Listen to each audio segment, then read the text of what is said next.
Uttarakhand express आप देख रहे हैं, आपके साथ मैं हूं चांदनी धवन। और चलिए बात करते हैं तमिलनाडु के हेलीकॉप्टर क्रैश में शहीद हुए देश के पहले सीडीएस जनरल बिपिन रावत और उनकी पत्नी मधुलिका रावत पंचतत्व में विलीन हो गई हैं। पार्थिव शरीर उनके आवास से बरार स्क्वायर लाया गया। यहां सीडीएस रावत की दोनों बेटियों ने पूरे रीति रिवाज से अंतिम संस्कार किया गया। अंत्येष्टि स्थल पर रक्षा मंत्री राजनाथ सिंह, उत्तराखंड के सीएम पुष्कर सिंह धामी और दिल्ली के सीएम अरविंद केजरीवाल और 500 से ज्यादा जवान और सेना के अफसर मौजूद रहे। फ्रांस, ब्रिटेन समेत कई देशों के डिप्लोमेट्स और मिलिट्री ऑफिसर्स ने जनरल रावत को अंतिम सलामी दी।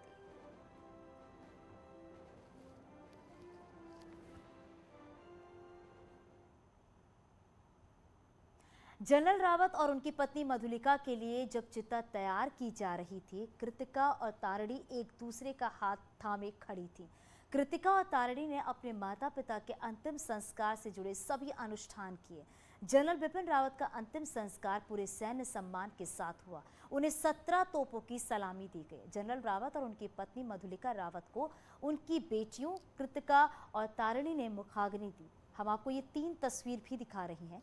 पहली तस्वीर मुखाग्नि देते वक्त की है, दूसरी तस्वीर जब पंचतत्व में विलीन हुए सीडीएस बिपिन रावत, और तीसरी तस्वीर आपको दिखा रहे हैं 17 तोपों की सलामी दी गई सीडीएस बिपिन रावत और उनकी पत्नी मधुलिका रावत को।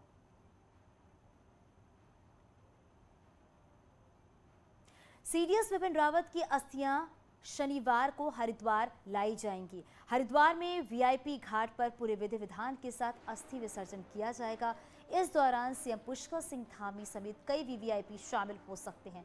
अस्थि कलश सुबह करीब 9 बजे हरिद्वार पहुंचेगा, जिसकी तैयारी में प्रशासन जुट गया है। सीएम पुष्कर सिंह धामी ने भी दिल्ली में सीडीएस बिपिन रावत को श्रद्धांजलि दी और इस मौके पर प्रदेश अध्यक्ष मदन कौशिक और मंत्री धन सिंह रावत भी मौजूद रहे। सीएम धामी ने कहा कि बिपिन रावत के सेना के लिए कई काम किए हैं, सेना के जज्बे को बढ़ाने का काम किया है। उन्हें अपनी जन्मभूमि से बहुत लगाव था। उन्होंने पहाड़ में फलदार वृक्ष लगाने का अभियान शुरू किया। सीडीएस बिपिन रावत को रक्षा राज्य मंत्री अजय भट्ट, राज्यसभा सांसद अनिल बलूनी ने भी श्रद्धांजलि दी और नमन किया।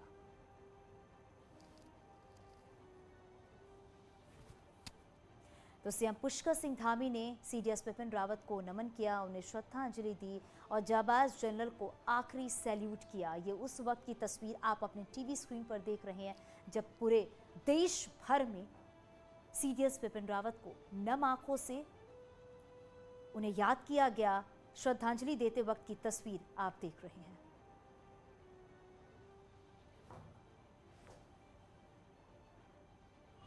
भी बहुत दुखी हैं और उन्होंने बहुत सारे काम सेना के लिए किए, नए नए काम किए। सेना में जो एक जज्बा है वो हमेशा से रहा, लेकिन उसको हमेशा उन्होंने बढ़ाने का काम किया। चाहे चीन के मामले हों, चाहे पाकिस्तान के मामले हों, हर मोर्चे पर उन्होंने डटकर मुकाबला किया। साथ ही साथ उनका जो है अपने जो उनकी जन्मभूमि थी, उस जन्मभूमि से भी बहुत लगाव था। हमेशा वो बात करते थे, हमेशा पलायन रोकने की बात करते थे। अपने गाँव में उन्होंने खूब सारे फलदार वृक्ष लगाने का अभियान शुरू किया था। साथ में अभी जो है और भी कई काम, जैसे टिहरी झील है, उसके बारे में उनकी चिंता थी, सड़कों के बारे में, रेल के बारे में। जब भी मुझे मिलते थे हमेशा जो है इन जुड़े हुए मुद्दों पर बात करते थे और बड़ी बेबाकी से बात करते थे। कांग्रेस नेताओं ने भी सीडीएस बिपिन रावत को श्रद्धांजलि दी। पूर्व सीएम हरीश रावत ने जनरल रावत को श्रद्धांजलि दी और उन्हें भारत रत्न देने की भी मांग कर दी गई है। इसके साथ ही कांग्रेस अध्यक्ष गणेश कोदयाल, प्रभारी दीपेंद्र यादव और सांसद प्रदीप टमटा ने भी सीडीएस बिपिन रावत को श्रद्धांजलि दी, उन्हें फूल अर्पित किए।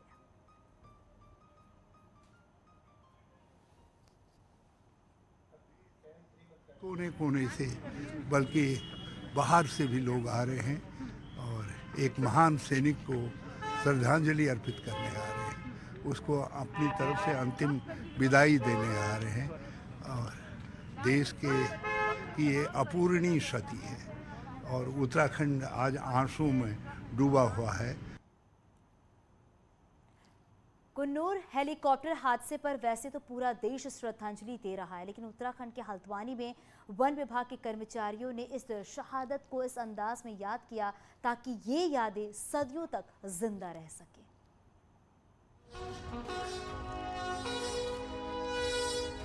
कुन्नूर हेलीकॉप्टर हादसे में सीडीएस जनरल बिपिन रावत और उनकी पत्नी मधुलिका रावत के साथ शहीद हुए सेना के जवानों के लिए देश की आंखें नम है। इसीलिए देश के सर्वोच्च सेना नायक को हल्द्वानी में फॉरेस्ट रिसर्च सेंटर के कर्मचारियों ने अनोखे अंदाज में श्रद्धांजलि दी। वो भी 13 शहीदों के नाम रुद्राक्ष, चंदन, मॉलश्री, आंवला, तेजपत्ता, नीम, बेलपत्र, कदम्ब, जामुन और बरगद जैसे पौधे लगाकर। जनरल रावत, उनकी वाइफ और 11 अन्य जो शहीद हुए हैं उनको एक श्रद्धांजलि स्वरूप हमने यहाँ पर 13 पौधों का रोपण किया है। इसमें जनरल साहब की याद में हमने रुद्राक्ष का पौधा लगाया है और उनकी वाइफ की याद में हमने चंदन का पौधा लगाया है। फॉरेस्ट रिसर्च सेंटर के कर्मचारियों ने सबसे पहले 13 ऐसे पौधे लगाए जिनसे न सिर्फ हरियाली होगी बल्कि बड़े होकर ये जंगली फल भी देंगे। और इसके बाद इन्हीं पौधों के पास खड़े होकर शहीद आत्माओं की शांति के लिए मौन रहकर प्रार्थना भी की। सर, उनको हम गंभीर तरीके से याद कर रहे हैं। उनके वजह से इंडिया पूरा सुरक्षित था, इसलिए हम उनको याद कर रहे हैं और उनके नाम से हमने श्रद्धांजलि भी की है, 2 मिनट का मौन भी किया है। वाकई फॉरेस्ट रिसर्च सेंटर के कर्मचारियों का शहीदों को श्रद्धांजलि देने का ये अनोखा अंदाज रहा। इससे पहले भी फॉरेस्ट सेंटर गलवान और पुलवामा में हुए शहीद सैनिकों की याद में वाटिका तैयार कर चुका है, जिसे देखने के लिए आम लोग यहाँ पहुँचते हैं। महाभारत में अनुशासन पर्व के 58वें अध्याय में भीष्म पितामह बाणों की सैया पर लेटे हुए हैं और युधिष्ठिर को संदेश देते हैं कि पर्यावरण हमारे लिए कितना महत्वपूर्ण है और पुत्र भी पर्यावरण से बढ़कर नहीं है। इसलिए कुन्नूर शहीदों के नाम लगाई गई ये सुंदर वाटिका आने वाले दिनों में भी उन्हें अजर और अमर रखेगी। शैलिन नेगी, न्यूज़ 18, हल्द्वानी। विधानसभा सत्र के दूसरे दिन आज जमकर हंगामा हुआ। कांग्रेस ने यशपाल आर्य के काफिले पर हुए हमले के मद्देनजर कानून व्यवस्था का मामला उठाते हुए सदन का कामकाज रोककर चर्चा की मांग की।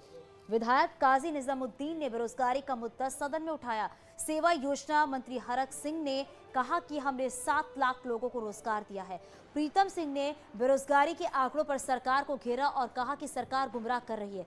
इसके अलावा सदन में विपक्ष ने राशन कार्ड में यूनिट कम करने, नए कार्ड नहीं बनने, परिवहन निगम, पीडब्ल्यूडी और वेतन विसंगति जैसे मामले भी उठाए। सरकार के जवाब से असंतुष्ट कांग्रेस ने बाद में वॉकआउट कर दिया।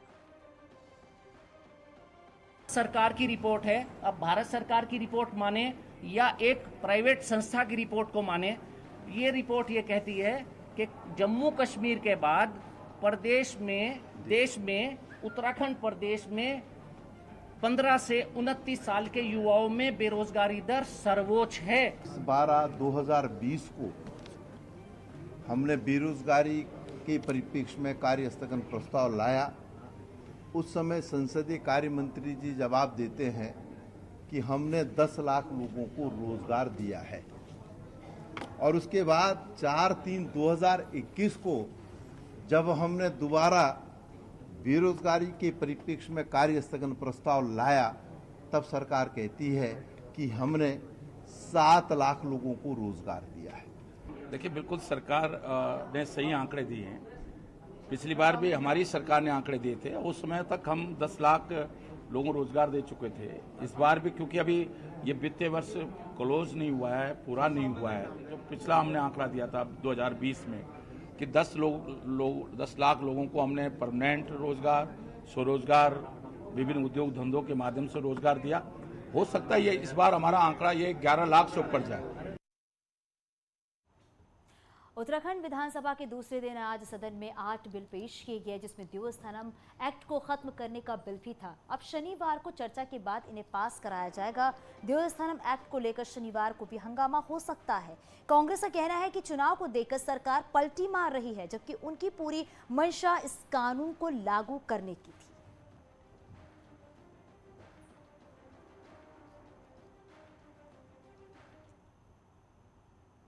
चुनाव आचार संहिता में अब ज्यादा दिन नहीं बचे हैं और इस बचे वक्त में कांग्रेस बीजेपी के समर्थन वाले ब्लॉक प्रमुख को तोड़ने की कोशिश में लगी है।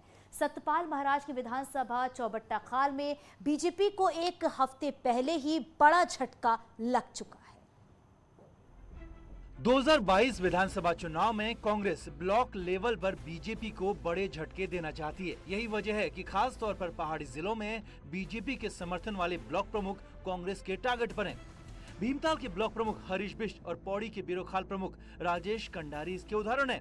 एक झटका हाल में बीजेपी में शामिल हुए विधायक राम सिंह केड़ा की विधानसभा में लगा, लेकिन बड़ा झटका कैबिनेट मंत्री सतपाल महाराज की विधानसभा में लगा, जहां 40 ग्राम प्रधान और ब्लॉक प्रमुख हाथ से खिसक गए। सूत्रों का दावा है कि इस बात ने बीजेपी की चिंता बढ़ा दी है। कांग्रेस इस समय केवल आपस में उलझी हुई है, बाकी कांग्रेस धरातल पर नहीं है। ब्लॉक प्रमुख का खिसकने को आप कैसे देखते हैं? नहीं, धरातल पर नहीं है। प्रमुख को शामिल किया था बिरोखाल वालों को। इस पे कमेंट्स नहीं करना प्लीज, नहीं छोटा है वो। कांग्रेस का कहना है कि बीजेपी को अभी और झटके लगेंगे और बड़े नेताओं का चमत्कार भी अब नहीं दिख रहा, क्योंकि जनता बदलाव का मन बना चुकी है। देखिए, जब चीज़ें पब्लिक के हाथ में डायरेक्ट आती हैं फिर किसी का करिश्मा नहीं चलता। इस समय जनता मन बना चुकी है और वो परेशान है। जब आम आवाम जब अपने हाथों में चीज़ों को लेती है तो फिर किसी का करिश्मा नहीं चलता, और इस समय वही चीज़ देखने को मिल रही है। आम पब्लिक जो है वो कांग्रेस के फेवर में खड़ी हुई है और सरकार से बहुत परेशान है। बीजेपी के लिए 2022 का चुनाव जीतना नया इतिहास रचने जैसा है।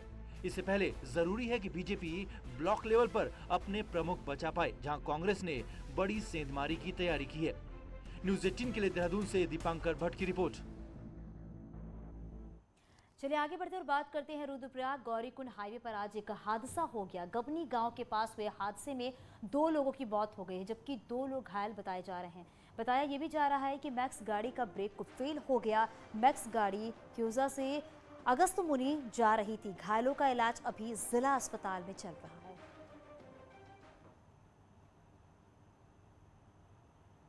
यौन उत्पीड़न के मामले में फंसे बीजेपी विधायक महेश नेगी को बड़ी राहत मिली है। उत्तराखंड सरकार की तरफ से आज हाईकोर्ट में फाइनल रिपोर्ट पेश की गई, जिसमें सरकार का कहना है कि विधायक महेश नेगी पर रेप और धमकाने के आरोप नहीं बनते हैं, यानी कि धारा 376 और 506 का केस नेगी पर नहीं बनता है, जिसके बाद कोर्ट ने नेगी के डीएनए टेस्ट वाली याचिका को भी निरस्त कर दिया। यही नहीं, महेश नेगी के खिलाफ आरोप लगाने वाली महिला ने सीबीआई जांच की मांग की थी और इस याचिका पर जवाब देने के लिए 4 हफ्ते का समय दिया गया है और अब 13 जनवरी को मामले की सुनवाई होगी। आपको ये भी बता दें कि 5 सितंबर 2020 को देहरादून में महेश नेगी के खिलाफ रेप, यौन उत्पीड़न और धमकाने का केस दर्ज किया गया था।